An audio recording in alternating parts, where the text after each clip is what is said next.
My wife told me, I'm pregnant, but it's not yours. Then, I uncovered a shocking secret of my own.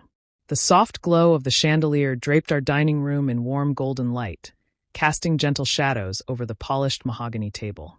Between us, a half-empty bottle of Cabernet rested, the deep red liquid swirling in her glass as she absently stirred it. From my seat, I studied her, Elena, my wife of 7 years. Flawless on the outside, enigmatic within. Our home, sleek and modern, was filled with meticulously chosen decor, more showroom than sanctuary. But it was her dream, and I had given it to her, just as I had given her everything. Lately, though, something had shifted. The warmth in her voice had faded, the passion in her kiss dulled into brief, thoughtless pecks. Her late nights at work had doubled. And now, as she took a slow sip of wine, her gaze distant, I felt it, that undeniable change in the air. "Are you okay?" I asked, my voice calm but tinged with quiet suspicion. She blinked, as if startled that I had noticed. "Of course," she replied, forcing a smile that failed to reach her eyes. "Why wouldn't I be?" I didn't push. Not yet, but the signs became impossible to ignore. Her phone, once carelessly left on the counter, was now always face down, clutched in her hand, or tucked away in her purse. A foreign scent, cologne I didn't recognize, clung to her clothes. Worst of all was the way she looked at me now. Not with love, not even with indifference, but with silent contempt, as if I were nothing more than an inconvenience she was waiting to discard. Then one night I found it. A message flickered on her screen while she was in the shower. "I can't wait until we're finally free. Just 2 more months." The blood drained from my face. My hands trembled, but I forced myself to keep reading. Text after text. Intimate. Explicit.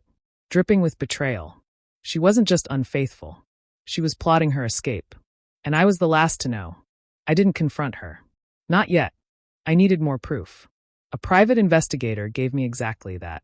Within a week, I held an envelope thick with evidence. Photographs of Elena wrapped in the arms of a man I didn't recognize. A man who, according to their messages, had been in her life for months. Maybe longer. Then came the final blow. A doctor's appointment she had secretly scheduled. Pregnancy confirmation. That night, I set the stage. A candlelit dinner. Her favorite meal. A glass of Merlot, her usual choice. But this time, I watched closely as she hesitated, then pushed it aside. "Not drinking tonight?" I asked, feigning innocence. She hesitated, then inhaled deeply before meeting my gaze, truly looking at me for the first time in weeks. "I need to tell you something," she said. I leaned forward, keeping my expression unreadable. "Go on." She exhaled, her eyes flickering with something, guilt or anticipation. Then the words came. "I'm pregnant, but it's not yours."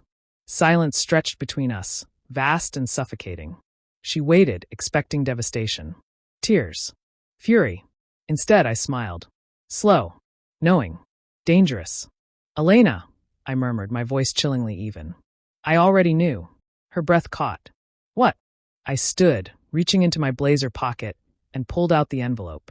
I tossed it onto the table, the incriminating photos spilling out before her wide, disbelieving eyes. "Did you really think I was oblivious? That I wouldn't notice?" My voice darkened. That I wouldn't be prepared for this moment? Her hands trembled as she scrambled to gather the damning images. I can explain." "No." I cut her off, my tone razor-sharp. "You can listen." She froze, because now it was my turn. I leaned in, lowering my voice just enough to make her hang on to every word. "You thought you were outmaneuvering me," I murmured. "But the truth is, I've been playing you for years." Her breath hitched. "What are you saying?" I let the tension stretch, then delivered the final, crushing revelation. "Elena," I said, amusement lacing my words. "The money in our accounts. The house. Your car. The business investments under our names." I let out a quiet, dark chuckle. "They were never really yours." She paled. "That's not possible." "Oh, but it is." I savored the moment, letting it sink in before adding the final blow. "And guess what? I filed for divorce yesterday. When this is over, you'll walk away with absolutely nothing." Her lips parted, panic flashing in her eyes. "You can't do that." I already did. And the best part, I had solid proof of her affair sent directly to her employer. Their airtight morality clause ensured that she wouldn't just lose her cushy executive position. She'd be unhireable in her industry. But the final twist? Her lover had no idea what was coming. A sharp knock at the door. Perfect timing. I stood, making my way over and pulling it open to reveal him. The man she had thrown our marriage away for. He looked confident, smug, until his gaze landed on her tear-streaked face. Without a word, I handed him a manila folder. You might want to see this. His expression twisted in confusion as he flipped through the documents. Messages, plans, evidence. But the worst of it? Her real exit strategy. She wasn't just betraying me, she was using him as a backup plan. And she was already scouting for someone better. Elena, his voice cut through the room, thick with anger and disbelief. She turned to me, desperation in her eyes. Please. I stepped closer, lowering my voice so only she could hear. Checkmate. That night, she didn't leave by choice. The house was mine. The accounts were frozen. Her reputation? Destroyed. And her so-called lover?